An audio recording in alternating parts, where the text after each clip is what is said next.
Pai do Senhor, meus irmãos, Deus abençoe a sua vida. Eu tenho uma palavra para liberar sobre a tua vida nesta noite. Deus, Ele vai te sustentar porque o propósito é maior. Deus, Ele vai te sustentar porque o que Ele tem para fazer ainda não é no estágio em que você está.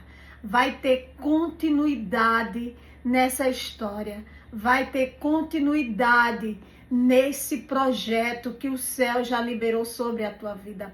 A palavra do Senhor no livro de 1 Reis, capítulo 17, versículo 1 diz assim: Então Elias, o tibista dos moradores de Gileade, disse a Acabe: Vive o Senhor Deus de Israel, perante cuja face estou, que nestes anos nem orvalho nem chuva haverá, senão segundo a minha palavra.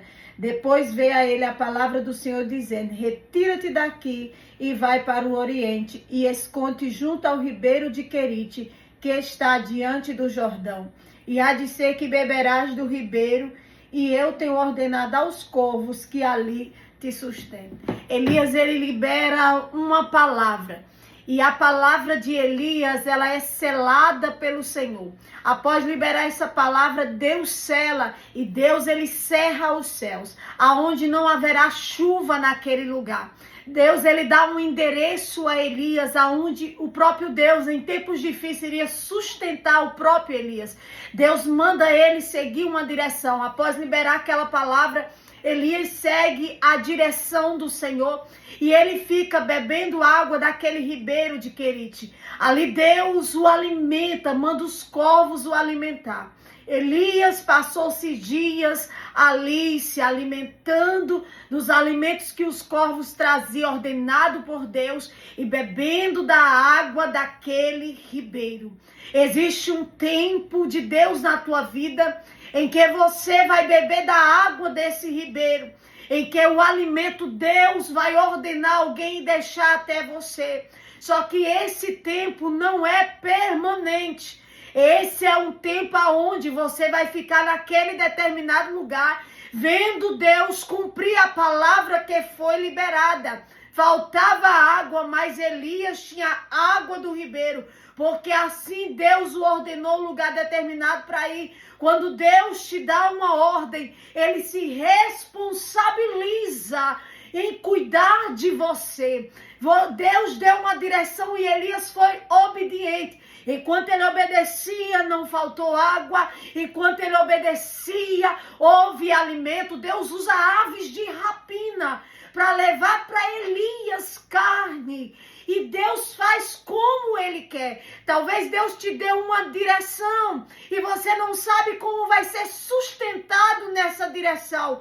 Mas o mesmo Deus que te deu o endereço, que te deu a direção, é o mesmo Deus que vai mandar o sustento e de uma forma que vai te surpreender. Porque assim como Elias foi surpreendido pela forma em que chegava o alimento até ele, através daqueles corvos, este é o mesmo Deus que te ordenou, Deus que também vai te surpreender, que vai dar ordens de cuidados ao teu respeito em meio a tempos difíceis. Mas porém o último estágio daquela palavra liberada não parava naquele lugar, pois a palavra que foi liberada começou a atingir o profeta. É quando a água daquele ribeiro começa a secar. Em meio ao tempo difícil, não alcançou só o povo, só que houve um tempo em que aquela palavra alcançou Elias. Existem lugares que eles são necessários ser como Querite, secar, se esgotar, tornar-se um lugar onde não tem mais sustento, um lugar onde não te dá mais vida, porque é Deus te falando que nesse lugar não é teu último estágio.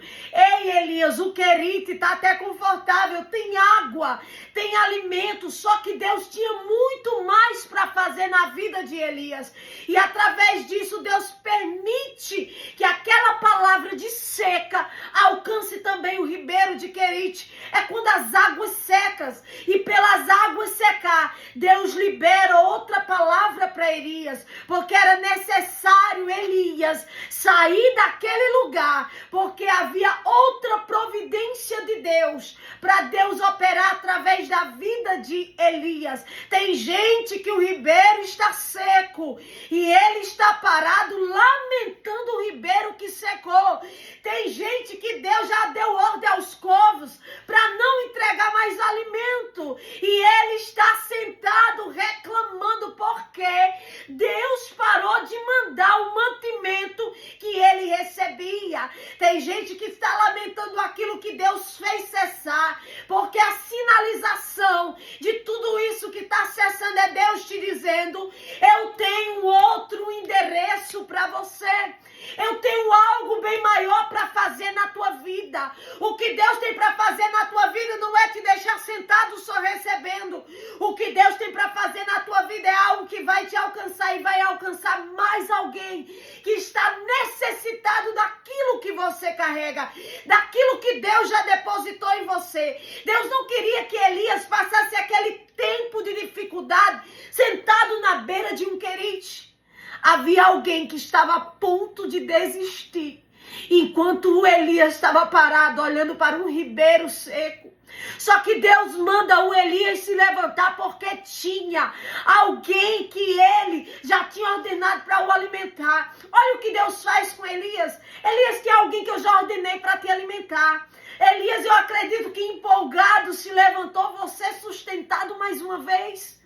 Elias saiu debaixo de uma palavra que Deus lhe deu. Só que quando Elias ele chega naquele lugar, quando ele chega em Serepta, o que ele encontra é algo muito estranho, porque ele não está encontrando uma viúva com a despensa cheia. Elias encontra uma viúva que está olhando para o pouco que ela tem e calculando os seus últimos instantes de vida dela e da sua casa. Elias está olhando para uma viúva que está indo apanhar alguns gravetos, porque a despensa dela já se esvaziou e o que ela tem é muito pouco. E ela já está pensando que vai morrer ela e o seu filho. E se Elias não é obediente a Deus, ele deixa aquela mulher ali morrer sem provar da providência de Deus. Você está entendendo? Tem alguém que Deus quer te usar como resposta, só que você está paralisado, reclamando do que Deus já fez cessar. Tem alguém que está esperando você ir até lá, porque você vai ser o instrumento usado para Deus realizar um milagre dentro da casa de alguém que está te esperando. Enquanto você chora na beira de um ribeiro que está seco, alguém está ali olhando para o pouco que tem e achando que vai morrer, achando que tudo irá se acabar. Ei, Deus quer te levantar hoje para você levantar a fé de alguém. Deus quer te levantar hoje para você mudar a história de alguém. Talvez você